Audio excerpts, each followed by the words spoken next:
আমার আল্লাহ তাআলাকে একনিষ্ঠভাবে সিজদা করে যাদের মস্তক আমার রব্বে কারিমের সামনে অবনত হয়, যারা আমার রাসূলুল্লাহর রিসালাতকে স্বীকার করে নিয়েছে, শুধুমাত্র মিলাদে কিয়াম করার ভিত্তিতে আমরা তাদেরকে ওয়াহাবি বলতে পারি না, ঠিক কিনা বলেন? আমরা দেখব সে ফিকহে হানাফির অনুসারী কিনা, আমরা দেখব আকীদায়ে আশআরী মাতুরিদি কিনা, ইমাম আশআরী মাতুরিদির অনুসারী কিনা। যদি হয় মিলাদ কিয়াম না করলেও সে সুন্নি, ঠিক কিনা বলেন? আমরা দেখব সে তরিকা মানে কিনা, যদি মানে সে সুন্নি। শুধুমাত্র একটা ফুরুই মাসালা নিয়ে, আকীদার মূল বিষয়বস্তু না যেটা, এটা একটা ফুরুই ইখতিলাফ, এটা নিয়ে আমরা কখনো আমাদের মধ্যে বিভাজন তৈরি করতে পারি না। আমরা একে অপরকে ভালোবাসতে হবে আল্লাহর সন্তুষ্টির জন্য। পারবো তো ইনশাআল্লাহ? হযরত সুমামা রাদিয়াল্লাহু তাআলা আনহু তিনি মুসলমান হয়ে গেলেন, আর আল্লাহর হাবিব সাল্লাল্লাহু আলাইহি ওয়াসাল্লামকে উদ্দেশ্য করে বলতে লাগলেন, ওয়াল্লাহি মা কানা আলাল আরদি ওয়াজহুন আবগাদা ইলাইয়া মিন ওয়াজহিক ফাকাদ আসবাহা ওয়াজহুকা আহাব্বাল উজুহি ইলাইয়া। বলে সুবহানাল্লাহ। তিনি বলতে লাগলেন, এই দুনিয়ার জমিনের মধ্যে ইয়া রাসূলুল্লাহ, আপনার চেহারার মতো অধিকতর অপছন্দনীয় কোনো চেহারা আমার কাছে ছিল না, কিন্তু আজকে আমি ইসলাম ধর্ম গ্রহণ করার পরে আপনি রাসূলুল্লাহর চেহারাটাই হলো আমার কাছে সর্বোত্তম সবচেয়ে পছন্দনীয় চেহারা। বলে সুবহানাল্লাহ। বুঝতেছেন কথা? আপনারা তো ওনার দিকে তাকাই দিয়েছেন, টাকা পরে উঠান, আমার দিকে তাকান। তিনি বলতেছেন, আল্লাহি মা কানা আলাল আরদি ওয়াজহুন আবগাদা ইলাইয়া মিন ওয়াজহিক, এই দুনিয়ার জমিনে রাসূলুল্লাহর চেহারার মতো এত অপছন্দনীয় চেহারা আমার কাছে একটাও ছিল না, আর আমি ইসলাম গ্রহণ করেছি। ফাকাদ আসবাহা ওয়াজহুন নবী সাল্লাল্লাহু আলাইহি ওয়াসাল্লাম আহাব্বাল উজুহি ইলাইয়া, আজকে থেকে রাসূলুল্লাহর চেহারাটা আমার কাছে সবচেয়ে পছন্দনীয় চেহারা। বলে সুবহানাল্লাহ।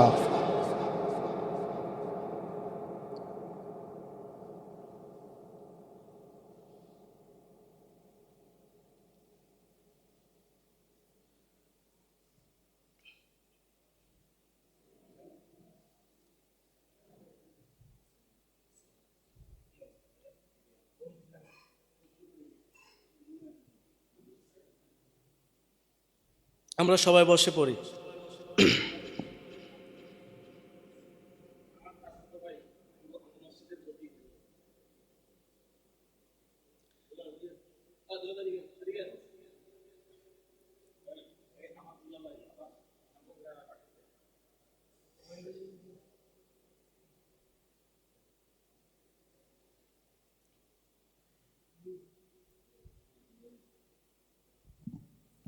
আমরা সবাই মনোযোগের সাথে খেয়াল করি। হযরত সুমামা রাদিয়াল্লাহু তাআলা আনহু তিনি বললেন, এতদিন রাসূলুল্লাহর চেহারা ছিল অপছন্দনীয়, আজকে থেকে রাসূলুল্লাহর চেহারা হয়ে গেল সবচেয়ে বেশি পছন্দনীয়। এটা কিভাবে হলো? রাগ দেখিয়ে না উত্তম আচরণ দিয়ে? উত্তম আচরণ দিয়ে। শুধুমাত্র তাই নয়, হযরত সুমামা রাদিয়াল্লাহু তাআলা আনহু রাসূলুল্লাহকে উদ্দেশ্য করে বলতে লাগলেন, আল্লাহি মা কানা আলাল আরদি দীনুক, আল্লাহি মা কানা আলাল আরদি দীনুন আবগাদা ইলাইয়া মিন দীনিক ফাকাদ আসবাহা দীনুকা আহাব্বাদ দীন ইলাইয়া। এই দুনিয়ার জমিনের মধ্যে এমন কোনো ধর্ম ছিল না, এমন কোনো ধর্ম ছিল না যেই ধর্ম আপনার ধর্মের মতো আমার কাছে অপছন্দনীয় ছিল। আজকে থেকে আপনি রাসূলুল্লাহর ধর্মই হলো আমি সুমামার জীবনে সবচেয়ে পছন্দনীয় ধর্ম। বলে সুবহানাল্লাহ। এইভাবে রাসূলুল্লাহ সাল্লাল্লাহু আলাইহি ওয়াসাল্লাম কলবের মধ্যে ইসলামের প্রতি মুহাব্বত পয়দা করে দিতেন, বিল ইহসান লা বিসাইফ, তরবারির দ্বারা নয় বরং ইহসানের দ্বারা। বলে সুবহানাল্লাহ। এই জন্যই তো আল্লাহ রাব্বুল আলামিন ঘোষণা করে দিয়েছেন, লাকাদ কানা লাকুম ফি রাসূলিল্লাহি উসওয়াতুন হাসানা, আর তোমাদের জন্য আমার রাসূলের জীবনেই রয়েছে সর্বোত্তম আদর্শ। বলি সুবহানাল্লাহ। বন্ধুগণ, আমার রাসূলুল্লাহ বাচ্চাদের সঙ্গে কেমন আচরণ করতেন? যেসব বাচ্চারা রাসূলুল্লাহকে রাস্তার মধ্যে ব্যঙ্গ করতেন, যদি আমরা হতাম তাহলে তো ধরে থাপ্পড় লাগাই দিতাম, ঠিক কিনা বলেন? আমাদেরকে যদি রাস্তায় কেউ ব্যঙ্গ করতো আমরা কি করতাম? গায়ে আঘাত করতাম। রাসূলুল্লাহর একজন সাহাবী আবু মাহজুরা রাদিয়াল্লাহু তাআলা আনহু তিনি বলেন, রাসূল সাল্লাল্লাহু আলাইহি ওয়াসাল্লাম যখন হুনাইনের যুদ্ধ থেকে মদিনায় ফিরছিলেন, আমরা কয়েকজন মক্কা থেকে বের হয়ে গেলাম আল্লাহর হাবিব সাল্লাল্লাহু আলাইহি ওয়াসাল্লামকে দেখার জন্য। নাতলুবুহুম ইয়ানি নাতলুবু রাসূলুল্লাহ সাল্লাল্লাহু আলাইহি ওয়াসাল্লাম ওয়া আসহাবাহু, আমরা রাসূল করিম সাল্লাল্লাহু আলাইহি ওয়াসাল্লামের অনুসন্ধান করতে লাগলাম এবং তার সাহাবীদের অনুসন্ধান করতে লাগলাম। আমরা যখন রাসূল করিম সাল্লাল্লাহু আলাইহি ওয়াসাল্লামের কাছাকাছি পৌঁছে গেলাম, এমন সময় আমরা শুনতে পেলাম ইউআদ্দিনুল মুআদ্দিন বিসসালাহ, মুআজ্জিন আজানের নামাজের জন্য আজান দিচ্ছে। যেন মুসলমানরা সবাই একত্রিত হয়ে এক জায়গায় রাসূলুল্লাহর সাথে নামাজ আদায় করে, সেই জন্য মুআজ্জিন নামাজের আহ্বান করছে। আমরাও সেই জায়গার মধ্যে দাঁড়িয়ে গেলাম। নুআদ্দিনু ওয়া নাস্তাহজিউ বিহ, আমরা মুআজ্জিনকে ব্যঙ্গ করে আজান দিতে লাগলাম। বলি নাউজুবিল্লাহ।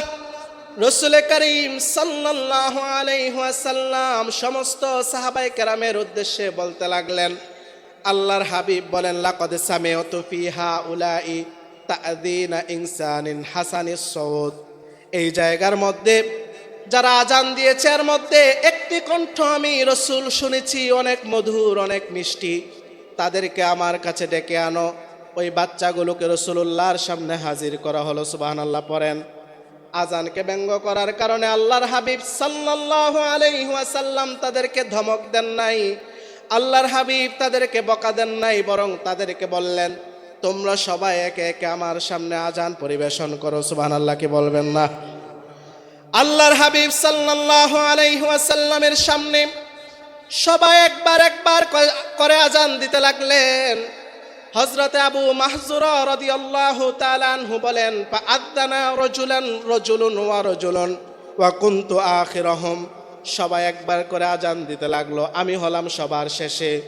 সবার আজান দেওয়া শেষ, আবু মাহজুরা রাদিয়াল্লাহু তাআলা আনহু একাই বাকি ছিলেন। রাসূলুল্লাহ বললেন, যেই কণ্ঠটা শুনে আমি তাদেরকে আমার সামনে আহ্বান করেছি, সেই কাঙ্ক্ষিত কণ্ঠ এখনো আমি শুনতে পাই নাই। আর একজন বাকি আছে, তোমার নাম কি? তিনি বললেন, আমার নাম হচ্ছে আবু মাহজুরা। সুবহানাল্লাহ বলেন। রাসূল করিম সাল্লাল্লাহু আলাইহি ওয়াসাল্লাম বললেন, এবার তুমি আজান পরিবেশন করো।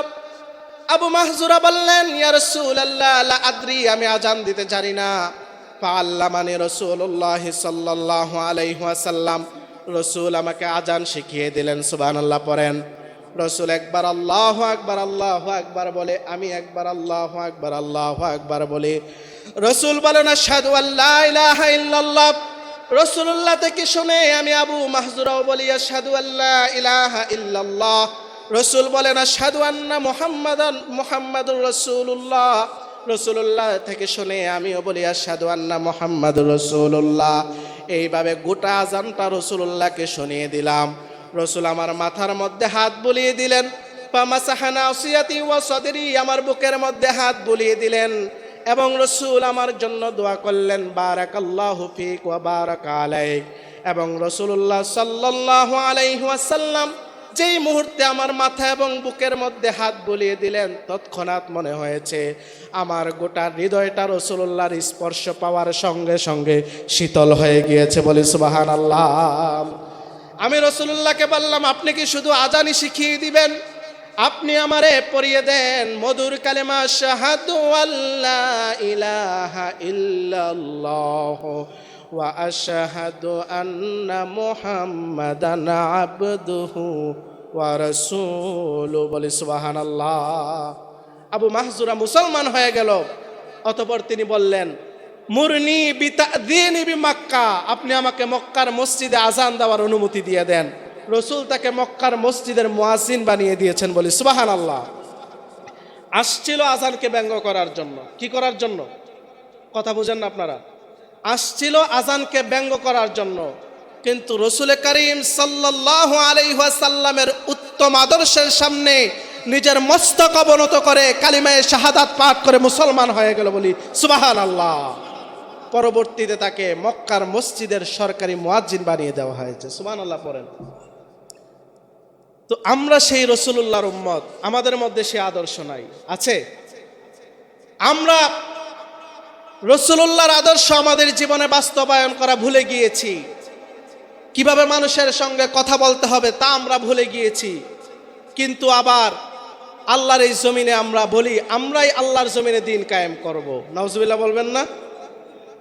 অথচ আল্লাহর এই জমিনে আল্লাহর বিধান কায়েম করার পূর্বে নিজেকে সম্পূর্ণভাবে রাসূলুল্লাহর আদর্শে আদর্শবান হিসেবে গড়ে তুলতে হবে, ঠিক কিনা বলেন? আপনি মুখে বলেন রাসূলুল্লাহর আদর্শের কথা, কিন্তু আপনার চরিত্র কুত্তার চেয়ে অপবিত্র হয়ে গেছে, ঠিক কিনা বলেন? এই রকম চরিত্রহীন লম্পট, মাথায় টুপি, মুখে দাড়ি আছে না নাই? কথা বলেন, আছে না নাই? আপনি মুখে বলেন আল্লাহর জমিনে আল্লাহর দিন কায়েম করবেন, কিন্তু আপনার চরিত্র রাস্তাঘাটের কুকুরের চেয়েও নিকৃষ্ট। এতে প্রমাণ হয় আপনার চরিত্রে আল্লাহর হাবিবের আদর্শ নাই। আপনি শয়তানি আদর্শ নিয়া কখনো আল্লাহর জমিনে আল্লাহর দিন কায়েমের রাজনীতি করার অধিকার আপনার নাই, ঠিক কিনা বলেন? এগুলো সব ভণ্ডামি, মানুষের আবেগ নিয়ে খেলা করা। আপনারা তরিকত তাসাউফের চর্চা করবেন, আপনারা মৌকারায় আসবেন, মৌকারা মরহুম আল্লাহর ওলি হুজুর কেবলার মাজার জিয়ারত করবেন, তার সঙ্গে নেসবত লাগানোর চেষ্টা করবেন, হৃদয় নরম হয়ে যাবে। হতে পারে তার নেসবতের কারণে রাসূলুল্লাহ আপনার ঘুমের ঘরে হাজির হয়ে গিয়েছে, ঠিক কিনা বলেন? হতে পারে কিনা বলেন? হতে পারে কিনা বলেন? তো আল্লাহর ওলিদের দরবার নিয়ে ব্যঙ্গ করবে, কোরআন হাদিস মানার কোনো নাম নাই বলে কোরআনের রাজনীতি করবে। আল্লাহ পাক এইসব ভণ্ডামি থেকে আমাদেরকে হেফাজত করুক, বলি আমিন। আমরা সব সময় রাসূলুল্লাহর আদর্শে আদর্শবান হওয়ার চেষ্টা করব। রাসূল কিভাবে পিতামাতার প্রতি ভক্তি শ্রদ্ধা প্রদর্শন করেছেন, রাসূল কিভাবে তার সন্তানদেরকে লালন পালন করেছেন, রাসূল কিভাবে স্ত্রীদের হক তিনি রক্ষা করেছেন, স্ত্রীদেরকে মহব্বত করেছেন, ভালোবেসেছেন, কিভাবে পরিবার পরিচালনা করেছেন, কিভাবে সমাজ পরিচালনা করেছেন, কিভাবে রাষ্ট্র ব্যবস্থা পরিচালনা করেছেন। আল্লাহ পাক যেন রাসূলুল্লাহর গোটা জীবনের আদর্শ আমাদের জীবনে বাস্তবায়ন করার তৌফিক দেয়, বলি আমিন। আপনি বলতে পারেন আমি তো রাষ্ট্রের কোনো দায়িত্ব নাই, আমি কিভাবে রাসূলুল্লাহর আদর্শ অনুসরণ করব? একজন মানুষ যা ইচ্ছা করে তাই করতে পারে, ঠিক কিনা বলেন? একজন মানুষকে আল্লাহ সেই শক্তি দিয়ে দুনিয়ায় পাঠিয়েছেন। আমি যদি বলি একদিন গোটা বাংলাদেশের রাজনীতি আমার হাতের মুঠোয় নিয়ে আসব, সেটা আমার দ্বারা সম্ভব যদি রাসূলুল্লাহর আদর্শ আমার জীবনে বাস্তবায়ন করতে পারি এবং মাওলায়ে কায়নাতের সঙ্গে আমরা সেই তাআল্লুক পয়দা করতে পারি, ঠিক কিনা বলেন? আমার দ্বারা কোনো কিছু অসম্ভব নয়, আমি সব কিছু পারবো, কারণ আমি মানুষ, আমি রাসূলুল্লাহর উম্মত। তবে আমাকে আগে চরিত্রবান হতে হবে। সেই একটি মেসেজ আল্লাহ পাক কোরআনে দিয়েছেন, কদ আফলাহাল মুকমিনুন আল্লাযীনা হুম ফি সালাতিহিম খাশিউন ওয়াল্লাযীনা হুম আনিল লাগwi মুরিদুন ওয়াল্লাযীনা হুম লিফুরুজিহিম হাফিজুন। যারা তাদের নিজেদের যৌনাঙ্গকে হেফাজত করতে পেরেছে। আপনি হেফাজত করেন। আল্লাহ আরেক জায়গায় বলেছে কদ আফলাহা মান যাক্কাহা, 11 বার কসম করার পরে, অর্থাৎ যে নিজেকে পবিত্র করেছে। এই একটা বিষয় ছাড়া আপনি কখনো সফল হতে পারবেন না। রাসূলুল্লাহকে স্বপ্নে দেখাও বলে সারা জীবন দোয়া করতে পারবেন, কোনোদিন দেখবেন না। আহলে বায়াতের মোহাব্বত বলে জিকির করে মুখে ফেনা তুলে ফেলবেন, আহলে বায়াতের মোহাব্বতের তাসির আপনার অন্তরে পয়দা হবে না। পয়দা হওয়ার পূর্বে আপনার প্রয়োজন নিজেকে পবিত্র করা, নিজের লজ্জাস্থানকে হেফাজত করে নিজেকে একজন চরিত্রবান, ব্যক্তিত্ববান, আত্মমর্যাদাওয়ালা পুরুষ হিসেবে গড়ে তোলা, ঠিক কিনা বলেন? আল্লাহ পাক আমাদেরকে কবুল করুক, মঞ্জুর করুক। আমরা সকলে বলি আমিন।